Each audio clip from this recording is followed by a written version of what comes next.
নোয়াখালীর সুবর্ণচরে ইসরাফিল নামের এক কৃষকের 1.5 একরের করলা ক্ষেতের ফসল উপড়ে দিয়েছে দুর্বৃত্তরা। সোমবার রাতে চরজব্বর ইউনিয়নের 9 নম্বর ওয়ার্ডের চরপান্না উল্লাহ গ্রামে এই ঘটনা ঘটে।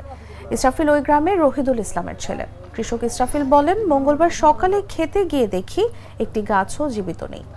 1.5 একরের সম্পূর্ণ ফসল কেটে উপড়ে দিয়েছে দুষ্কৃতকারীরা। প্রায় 6 লাখ টাকা ঋণ করে 1.5 একর জমিতে করলা চাষ করি। এ পর্যন্ত 1,60,000 টাকার করলা বিক্রি করেছি, কিন্তু আজ সকালে খেতে গিয়ে দেখি 2,500 করলা গাছের সব মরে গেছে। উপজেলা কৃষি কর্মকর্তা হারুনুর রশিদ বলেন, তার উদ্যোগকে স্বাগত জানিয়ে আমরা অনেক সহযোগিতা করেছি। এখন ফসল তোলার সময় তার এমন ক্ষতি যারা করেছে তাদের বিচার চাই। চরজব্বর থানার ভারপ্রাপ্ত কর্মকর্তা মোহাম্মদ শাহিন মিয়া বলেন, খবর পেয়ে ঘটনাস্থলে পুলিশ পাঠানো হয়েছে, তদন্ত করে আইনগত ব্যবস্থা নেওয়া হবে।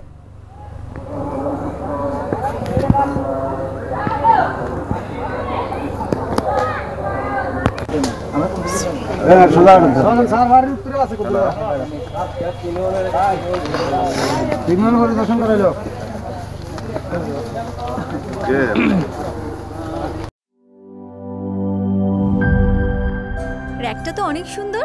শুধু সুন্দরই না, মজবুতও।